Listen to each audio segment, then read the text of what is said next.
Bom dia,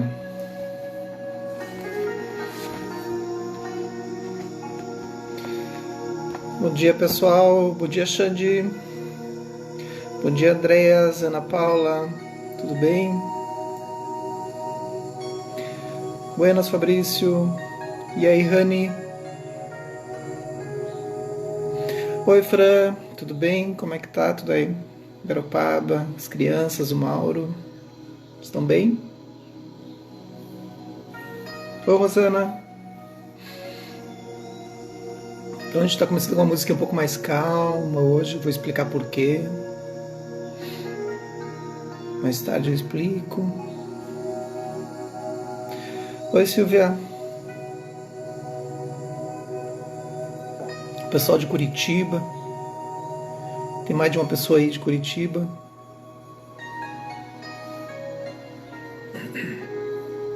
Pessoal de Floripa, de Garopaba. Oi Rosa. Tudo que é lado. Oi Tati. Família Jacobs. Bom dia Rúbia.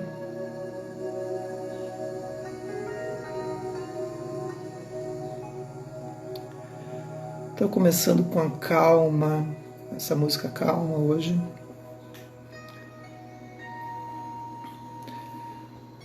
O pessoal já chegou.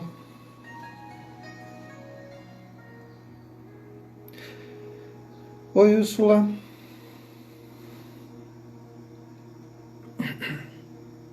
Bom dia, nega. Tudo bem? Então a gente está lendo esse mestre aqui. Bom dia, Acolher Cuidados. Bom dia Rosana.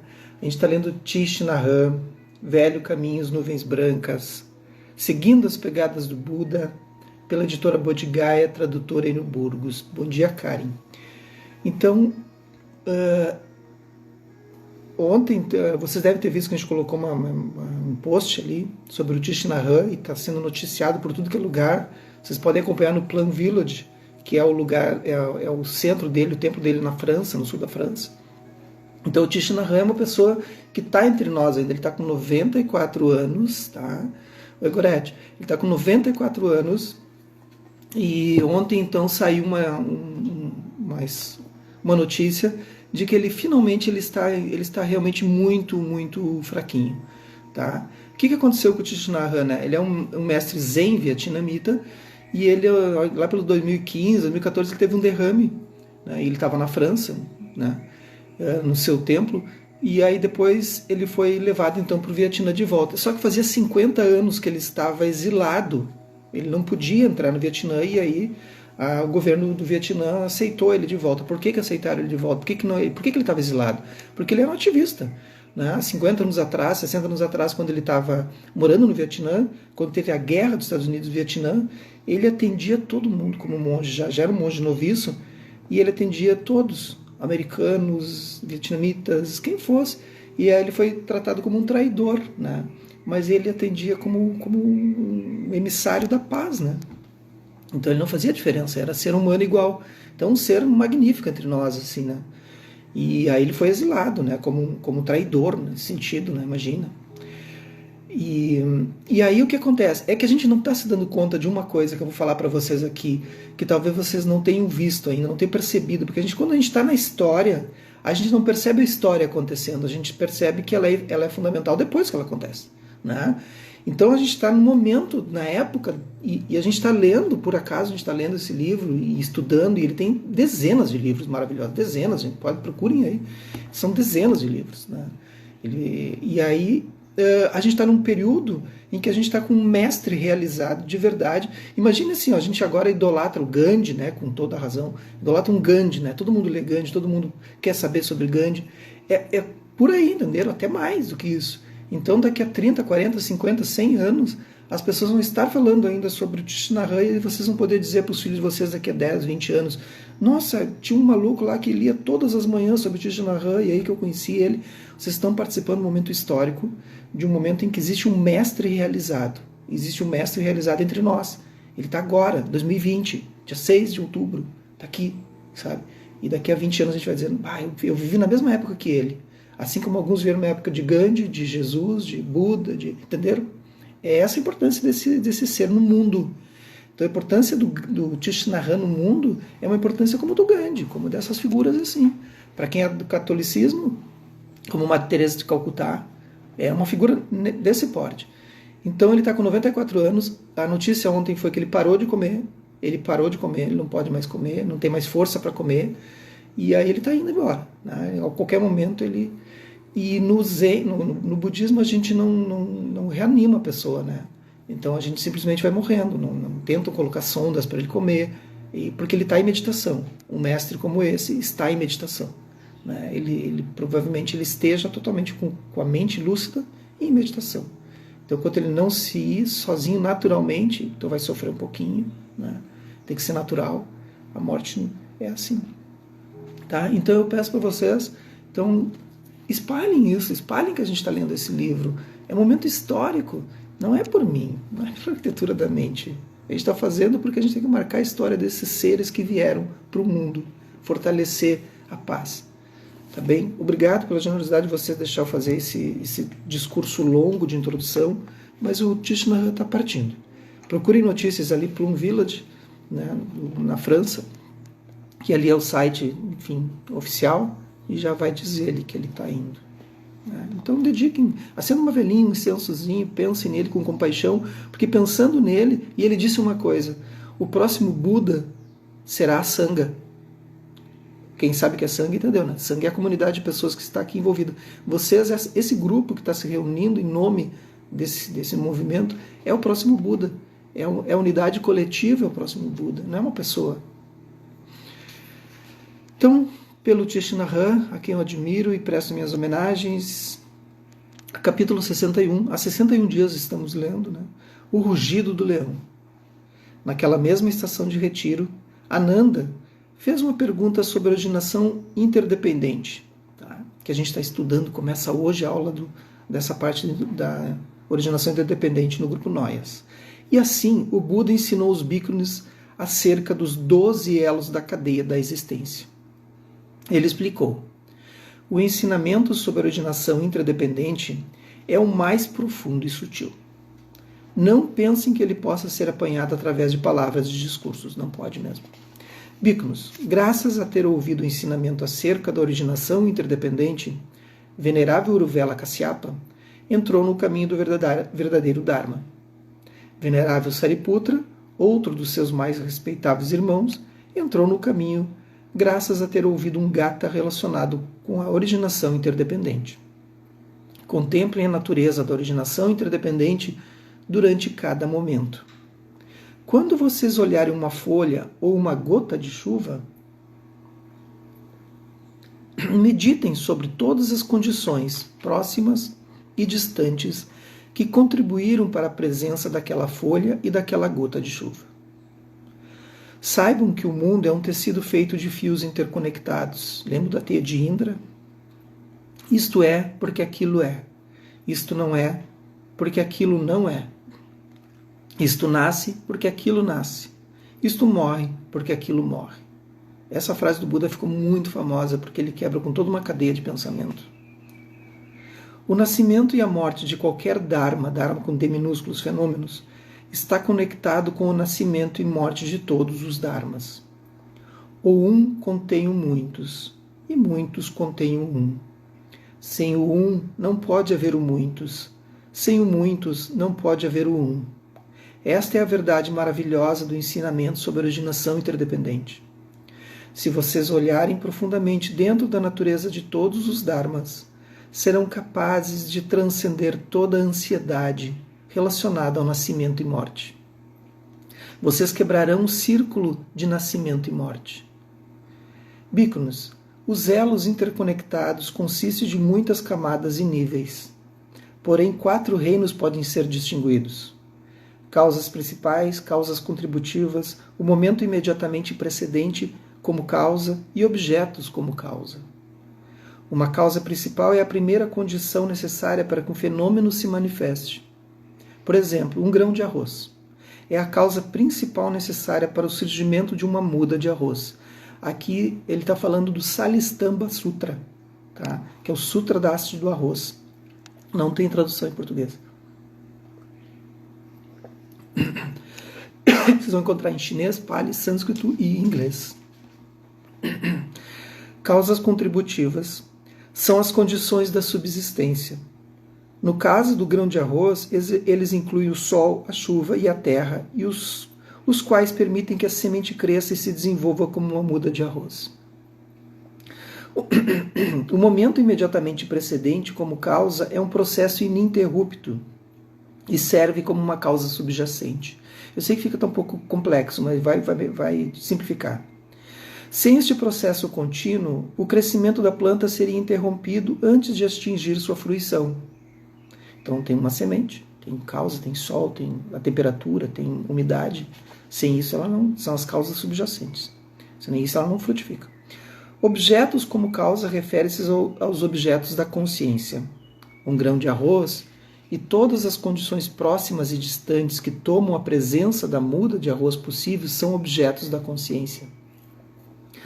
Eles não podem ser separados da consciência. A mente é a condição básica para a existência de todos os dharmas. Bhikkhus. O sofrimento existe devido à presença do nascimento e morte. O que faz surgir o nascimento e morte? Ignorância. Nascimento e morte são as primeiras de todas as noções mentais. Elas são o produto da ignorância. Se olharem profundamente e penetrarem as causas de todas as coisas, vocês conseguirão sobrepujar a ignorância. Uma vez que tenham superado a ignorância, vocês transcenderão todos os pensamentos acerca de nascimento e morte. Eu já vou explicar para ficar melhor. Transcendendo todos os pensamentos de nascimento e morte, vocês superarão todas as ansiedades e preocupações. Assim, gente, ignorância no sentido de ignorar que as coisas elas estão interconectadas. Isso em terceiro.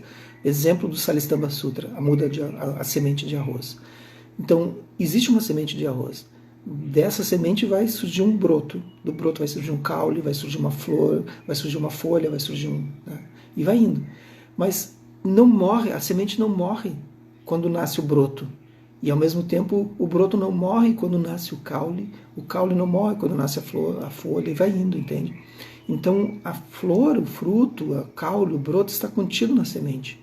Ela sempre esteve ali. Esse ciclo, não existe o ciclo de nascimento imediato da semente, porque ela também vai voltar, ela vai surgir um grão de arroz, né, no fruto, e vai voltar a ser semente. Esse ciclo ele é ininterrupto.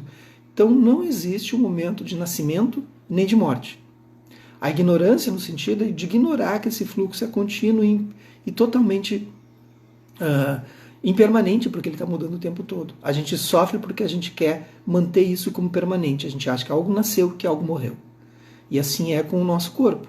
Né? Então eu tenho o meu DNA, minha carga genética, eu tenho a minha família, né, meus pais, meus avós, bisavós, tataravós.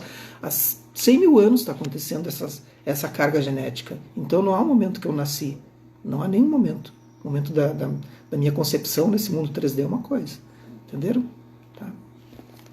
Eu sei que é difícil de ver isso, mas quando a gente transcende um pouco isso, sofre um pouco menos. Né? Aí tem outras coisas, claro, apego e tal. Bhikkhus. A concepção de morte por haver o conceito de morte. Então não há morte. Pense bem sobre isso, não há morte. Estas visões equivocadas estão baseadas na falsa visão de um eu.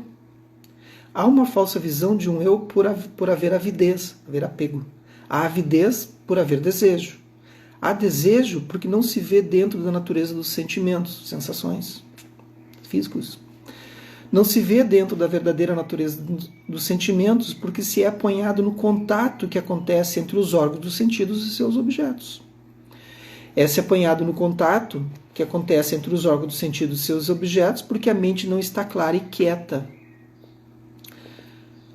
A mente não está clara e quieta porque há compulsões e impulsos, Vijnana, as marcas mentais. Essas compulsões e impulsos se devem à ignorância, à avidya. Esses 12 elos da cadeia da existência se acham conectados entre si.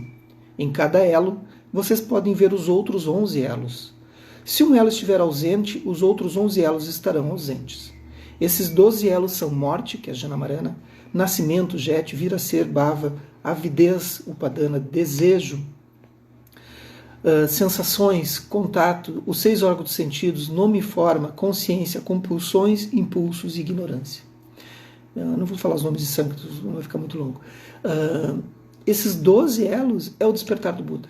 Não existiu nenhum tipo de movimento até então e depois disso sobre essa percepção do mundo. O estudo disso é o que a gente está fazendo há milhares de anos. As pessoas estão estudando, tentando compreender isso, porque cada vez surge um insight.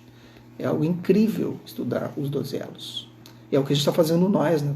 Quem está matriculado no curso. Bíconos. A ignorância subjaz a todos os 12 elos da cadeia de elos da existência. Graças à contemplação da natureza interdependente, nós podemos dissipar a ignorância a fim de transcender a todas as ansiedades e preocupações. Uma pessoa iluminada anda sobre as ondas do nascimento e morte. Agora entenderam por que ele fala de nascimento e morte, né? E não se deixa atrair por elas. Uma pessoa iluminada usa os 12 elos da cadeia da existência como as rodas de uma carruagem. Uma pessoa iluminada vive bem no meio do mundo, mas não submerge a ele. Bíconos, não tentem fugir do nascimento e morte. Vocês podem apenas pairar acima deles. Transcender nascimento e morte é a realização dos grandes seres. É complexo, né? Numa discussão do Dharma, vários dias mais tarde, o venerável Marco Kasyapa relembrou à comunidade que o Buda havia dado ensinamento sobre a originação interdependente muitas vezes no passado. E que este ensinamento poderia ser considerado o coração do caminho do despertar. Ele relembrou também que o Buda, certa vez, tinha usado um feixe de juncos para ilustrar o ensinamento de originação interdependente. Então, o feixe de juncos, eles apoiados um no outro, assim, se tira um, cai tudo. Gotama tinha dito que as coisas não necessitavam de um criador, que elas surgiam uma das outras, uma coisa dá origem à outra. A ignorância causa compulsões e impulsos, porque se existe um criador, quem criou o criador? E compulsões e impulsos causam ignorância, assim como os juncos se apoiam nos outros para ficarem de pé, e se um junco cai, o outro junco também cai. Isso é verdade para todas as coisas no universo. O um cria o muitos e o muito cria o um. Se olharmos profundamente, podemos ver o um que há no muitos e muitos que há no um. Durante aquela mesma estação de retiro, vários brahmanes conspiraram para acusarem... Olha o que fazem, né? Aí ele muda a história aqui agora. Vários brahmanes conspiraram para acusarem falsamente o Buda de dormir com uma mulher e engravidá-la. Então eles estão com muita inveja. Né? Eles encontraram uma mulher jovem e atraente, brahmane, chamada Sinka, e disseram a ela que o Buda causara um rápido declínio na fé dos seus ancestrais, seduzindo muitos rapazes a tornarem-se seus discípulos. Ansiosa por proteger sua fé, Sinka concordou em participar do plano. Então, não faz nem sentido. Todo dia ia até Jetavana, o parque, né? Que tem até hoje, quem está entrando aqui na primeira vez na live, existe esse parque até hoje de Jetavana, né? Procurem no Google. Ia até Jetavana vestida com um lindo sari carregando um buquê de flores frescas. Ela não chegava na hora das palestras do Dharma, esperando do lado de fora até que todos saíssem para suas casas. Primeiramente, sempre que alguém perguntava onde estava indo ou o que estava fazendo, ela apenas sorria. Depois de alguns dias respondia timidamente: estou indo onde estou indo. Depois de várias semanas desses vagos comentários, ela começou a responder: estou indo visitar o monge Gotama. E finalmente ouviram-na exclamar: dormir em Jetavana é delicioso. Essas palavras queimaram os ouvidos de muita gente. Alguns leigos começaram a sentir dúvida e suspeitar, porém ninguém dizia nada. Um dia, Sinka compareceu a uma das palestras Dharma. A barriga dela estava notadamente aumentada. No meio do discurso do Buda, ela se levantou e disse bem alto: Professor Gotama, você fala eloquentemente sobre o Dharma. É tido em grande estima, porém não se importa nem um pouco com esta pobre mulher que você engravidou. A criança que carrego é sua. Você assumirá a sua responsabilidade com seu próprio filho. Uma onda de choque atravessou a comunidade. Todos olharam para o Buda. Ele apenas sorriu calmamente e asseverou: Senhorita, somente você e eu podemos saber se sua queixa é verdadeira ou não. É um Buda, né? O calmo sorriso do Buda deixou Cinca um tanto desconfortável. Mas ela retorquiu: tem razão, só você e eu sabemos se a minha queixa é verdadeira. A comunidade não conseguia mais suprimir a sua consternação. Várias pessoas ergueram-se enraivecidas. De súbito, Cinca teve medo que pudessem agredi-la. Ela tentou ver um modo de escapar, mas em pânico correu na direção de um calço e tropeçou. Enquanto se esticava, tentando reequilibrar-se do solavanco, um volumoso e arredondado bloco de madeira caiu de onde estava atado sobre seu abdômen, fazendo uma falsa barriga, né? E aterrissou bem nos seus pés. Ela chorou de dor, agarrando seus dedos prensados. Sua barriga ficara perfeitamente plana. Um sinal de alívio aflorou na multidão. Várias pessoas começaram a rir e outras a zombar de Cinca. A Bhikkhuni Khema, né, a monja, se levantou e gentilmente auxiliou Cinca a deixar o salão. Quando as duas mulheres saíram, o mestre retomou a sua palestra Dharma como se nada tivesse acontecido. Olha, a gente já ficaria em pânico. Não, mas não fui eu. Não viu que ela estava mentindo? A gente faz uns dramas, né? O Buda falou: comunidade, o caminho. Ele continuou dando a palestra. Comunidade, o caminho da iluminação pode derrubar as muralhas da ignorância, assim como a luz dissipa as sombras. As 4 nobres verdades impermanências, o não-eu, a originação interdependente, os 4 estabelecimentos da mente atenta, os 7 fatores de despertar, os 3 portões e o nobre caminho óctuplo, tudo isso a gente estuda, têm todos sido proclamados para o mundo como o rugido de um leão, dissipando incontáveis falsas doutrinas e visões estreitas. O leão é o rei dos animais.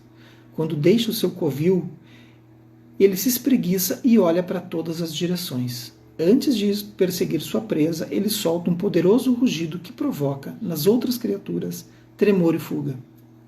Pássaros voaçam para o alto, crocodilos mergulham nas águas, raposas enfiam-se em suas tocas. Até mesmo os elefantes da vila, enfeitados com caprichados cintos, ornamentos e sombreados por dourados parassóis, correm ao som do tal rugido. Comunidade, a proclamação do caminho da iluminação é como aquele rugido do leão. As falsas doutrinas temem e tremem. Quando a impermanência, o não-eu, a originação interdependente são proclamados, todos aqueles que há muito tempo têm buscado falsa segurança na ignorância e na distração devem despertar, sejam seres celestiais, humanos ou não humanos. Quando uma pessoa vê a deslumbrante verdade, exclama: nós abraçamos visões danosas por muito tempo, tomando o impermanente como sendo permanente e acreditando na existência de um eu separado. Tomamos o sofrimento como sendo algo prazeroso e vimos o temporário como sendo eterno. Confundimos o falso como o verdadeiro. Agora chegou a hora de caírem por terra as muralhas da distração e das falsas visões. Gente, estudar o budismo é abrir os olhos de uma maneira que descortina o mundo e a gente jamais é preso nas conversas de tudo que surge, nas conversas das pessoas enganosas. A gente vê a vida exatamente como ela é. Exatamente. E isso é um problema, porque isso é revolucionário demais. É muito revolucionário meditar, praticar, estudar o budismo. É extremamente revolucionário. E isso pode ser um problema para muitas pessoas, né? Por isso que o budismo é um problema. É um problema. Agradeço muito e por favor, né, então veja o início da live, quem não viu ali, o Thich Nhat Hanh está partindo, ele está com 94 anos, ele está deixando essa vida, está fraquinho, está deixando de comer, né, não, o budista não pode usar sonda, não pode usar medicamentos, não pode reanimar o budista, né, tem que deixar aí, porque ele está em meditação nesse momento. Então vamos quem é de orar, quem é de rezar, por favor, reze, por favor, que faz bem, né? Quem pode fazer o terço, faça. Quem é de outras, né, religiões, que use a sua religião, porque é um ser magnífico que está deixando a gente, pode deixar a qualquer momento. E é um ser que a gente está no mesmo período histórico dele. Já pensou que privilégio da gente poder ouvir isso, e que méritos vocês possuem de poder ouvir isso. Não pensem que é para qualquer um. Não pensem, vocês possuem méritos. Pensem sobre isso. O que são esses méritos para eu poder ouvir a palavra de um mestre como ele? Então, obrigado pela compreensão e a generosidade de vocês. E vamos lá. Que os méritos desse nosso encontro se expandam e toquem a todos. e que toda essa nossa prática vá pela tranquilidade, paz que ele possa atingir agora que ele está em meditação, mesmo debilitado, ele está em meditação. Existe uma meditação da morte que a gente faz, né? Então isso a gente já pratica em vida, né? A gente estuda isso em vida, para que quando estiver indo para o leito de morte, a gente pratica a meditação e entra no bardo da morte meditando, para que a nossa mente não seja carregada para o reino dos fantasmas famintos, o reino da violência, e que a gente se mantenha ali, né? Com a mente atenta. Então a gente pratica a meditação da morte, sim, a gente pratica isso, eu estudo isso também, tá bem? Então que os méritos desse nosso encontro, dessa nossa prática se expandam e toquem a todos, e que eu possa me tornar o caminho iluminado. Bom dia.